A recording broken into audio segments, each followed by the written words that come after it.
The man who turned failure into a global legacy. The story of Colonel Sanders. Have you ever felt like giving up? Like the world had turned its back on you, and success was meant for everyone else, but not you?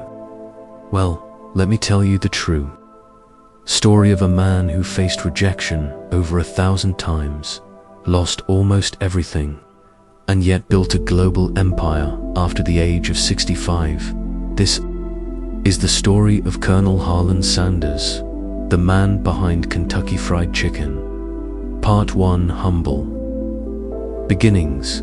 Harland David Sanders was born in 1890 in a small town in Indiana, USA. Life didn't deal him a kind hand. His father died when Harland was just 6 years old, forcing his mother to work long hours. That left Harland to cook and care for his younger siblings. By the age of 7, he had mastered a few simple dishes, not out of passion, but out of necessity. School wasn't much better. Harland dropped out in 7th grade. By his teenage years, he had already worked as a farmhand, streetcar conductor, railroad fireman, and even a soldier, though none of these jobs lasted long.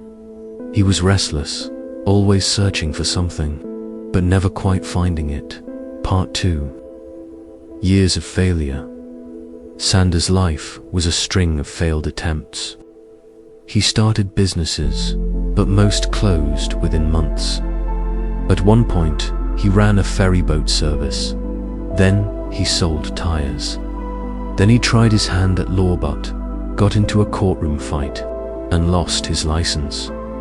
By the time he was 40, Harland was running a small service station in Kentucky, where he also cooked for travelers in the back of the building. People loved his fried chicken, but he didn't think much of it. It was just one more thing he could do to get by. Part 3. The turning point. In 1936, the governor of Kentucky awarded Sanders the honorary title of colonel for his contribution to local cuisine. But the real breakthrough didn't come until years later. When he was 65 years old, disaster struck.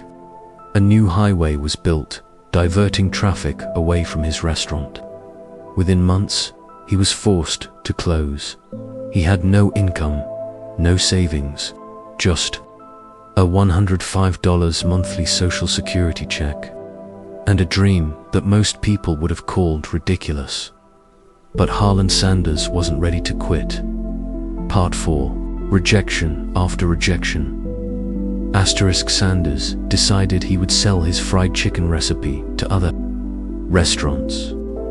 He believed it was the best in the world, and he wanted others to believe it too. So he packed up his pressure cooker, a bag of flour, and his secret blend of 11 herbs and spices, and hit the road.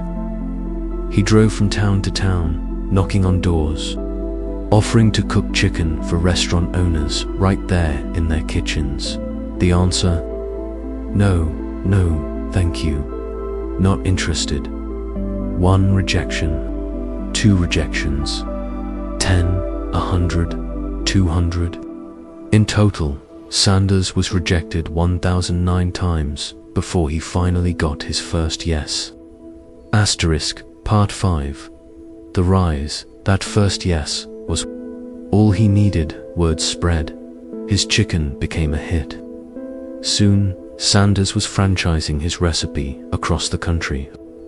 By the mid-1960s, KFC was everywhere. At the age when most people were slowing down, Harland Sanders was traveling over 200,000 miles a year, visiting restaurants, shaking hands, and personally promoting his brand. Part 6. Legacy. In 1964, Sanders sold the KFC Corporation for $2 million, but he remained its brand ambassador for the rest of his life. His white suit, black string tie, and smiling face became symbols of perseverance and hospitality. Colonel Sanders passed away in 1980, at the age of 90. Today, KFC has over 25,000 restaurants in more than 145 countries. Asterisk. MORAL.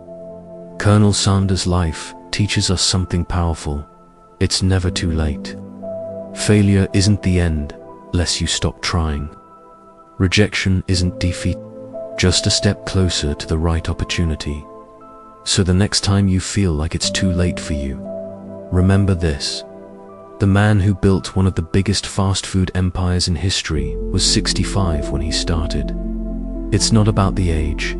It's about the courage to start again and again until you win.